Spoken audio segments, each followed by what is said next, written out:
Okay guys, so this is a pretty interesting property that I bought. I actually have a retail building in the front, some storage units in the back, and I am building some additional storage units. Right now, we're in the middle of the site work phase of this project. And so as you can see, these buildings are already here and it came fully paved. I've got about 8,000 square feet of storage units and I'm putting up just under 17,000 square feet of additional storage units. And of course, as a guy who's a big believer in cost segs, I am doing a cost seg on this. And part of the reason I did this is for the cost segregation study benefit. So the first thing that I want to point out and want you to know is that all things land improvements are one of the biggest things you can get on commercial properties. Right here behind me, we're putting in a stormwater detention. This is a $50,000 set of concrete walls where all of my stormwater is going to flow to. Whether that's concrete or whether that's dirt or whatever the material, whether it's an underground storage tank, that is a land improvement. That is a depreciable item and depreciable asset. So when you're doing development, you may think,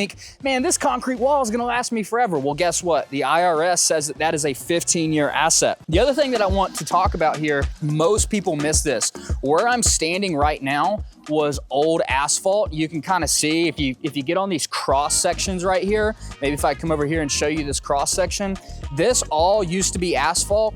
And you could see, you know, they came in here and cut this out. And the reason they did that is because we needed to lower the elevation to get the water to flow over to this pond as part of the development.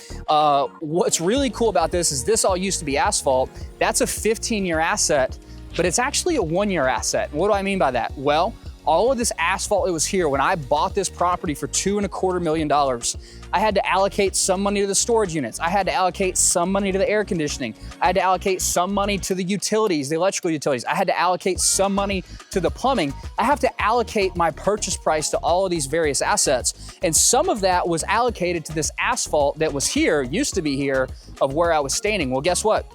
Because I cut all of this out and hauled it away, doesn't mean it wasn't here when I purchased it. It was. And in fact, I now get to take this as a 1-year demo item is what we call it. I demoed all of this and will take the value that was allocated to it as an immediate write-off. So when you're developing property, let's say you have an old house that doesn't have much value there, well, guess what? Don't look too far past that, because at the end of the day, you might be missing a huge tax benefit on your development property for anything that you demo. So with that being said, if you're doing a development project, it's extremely important to document what was on that property when you bought it, whether that's even an old tear down building, an old driveway, an old gravel driveway, old utilities, anything that was there outside of the dirt, you need to know about, because if you get rid of it, you can take a big tax write-off, okay?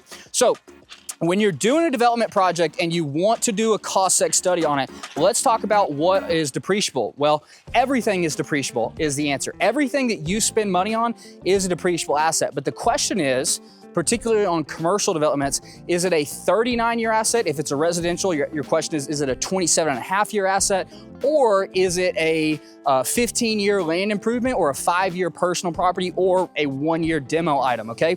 So for example here, I wanna talk to you guys about a couple things. This concrete sectional here, all of this is depreciable. Doesn't seem like it would depreciate, but this is depreciable. Now, if I did not do a cost segregation study, if all I did was say, hey, I'm gonna build this property and depreciate this over 39 years, the value of everything you see here, I would get 1/39 of it. But because I'm gonna do a cost segregation study, I generally, on average at my company, accelerate 27% is our average number as of doing this. So if you bought a building for $1 million, we generally accelerate about $270,000 between all the various components, okay? So the building here itself is not an acceleratable item, but it is still a depreciable item, okay? So we have to separate the two between a depreciable or an accelerated depreciable item. Super important. Everything you see here from the grading, right? We have to think about 3 weeks ago, this right here used to be just a big open area before this pond was here. Okay, all of this was not here. Well, I paid some guys to come in here and to move this dirt. And believe it or not, that labor that I paid them is a depreciable asset. Okay, so everything you're gonna do. Now, what is the best way to document all this? Well, from your contractor or your subcontractors is just to keep track of how much category by category you're spending. So that may mean, hey, I'm spending On this one in particular, I'm spending $180,000 on stormwater. All of that is 15-year. I'm spending $400,000 on the new buildings. I want to keep track of that. So let's walk around and look at this project a little bit more and just kind of point out some of the items here. We have HVAC, which HVAC is typically a long-term asset. So a 39-year in residential, a 27.5-year inside of commercial, okay? And so I get to depreciate that, but I don't get to accelerate that. The electrical utilities that's running from that power meter base over to this, that is a 39-year asset. The plumbing, I don't have any plumbing out here in the storage building. I have plumbing over in the main retail building. That's a long-term 39-year asset. You know, some other things to keep track of is like, you know, I don't have any to show you right here, but decorative interior trim. So crown molding, wainscoting, all of that is a 5-year asset. You can get great tax benefits out of that. If you have cabinets, countertops, those are 5-year assets in most circumstances. Depending on the type of flooring that you have, you could have a depreciable asset or a non-depreciable asset. If you have concrete floors, it's not depreciable. If you have ceramic tiles, it's non-depreciable, or it's depreciable, it's non-acceleratable. If you have real hardwoods, it is a long-term depreciable asset. But if you have any sort of vinyl or if you have carpet, all of those are acceleratable 5-year assets, okay?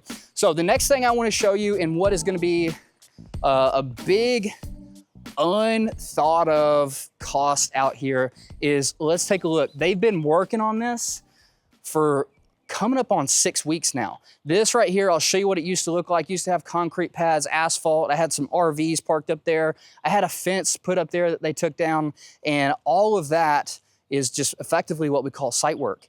Well, that's site work, right? That's a 15-year asset. You can see they're out here moving dirt around, and whether I have to pay for dirt, that could be a land improvement, or whether I have to have dirt hauled away, that could be an expense in the grading. All of these are depreciable items, and we want to know categorically. So if you have a contractor, generally your G703 is your draw schedule. If you have somebody who's using an AIA form, at the end of the project, if you have that, including all of your change orders, that is all you would need to do a cost segregation study. If you don't have that, if you built it yourself, then we could do what's called the engineered cost estimate approach, which is where we come in and you just tell us, we're working with a client right now who says, I built it myself. I don't know what it cost exactly, you know, sub by sub by sub, but I know I spent $1.7 million and he paid all cash for it. So he didn't have any sort of bank requirements or anything. He just paid $1.7 million cash.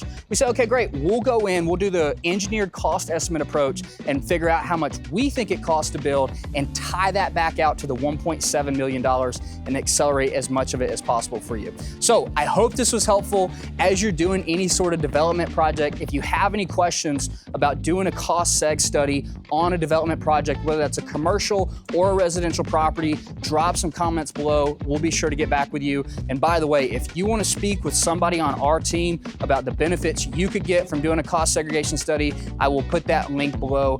Absolutely free consultation. We'll take 30 minutes of your time, ask you some questions, and on that call, give you the expected benefits and costs of doing a cost segregation study. Hope you guys enjoyed. See you in the next video.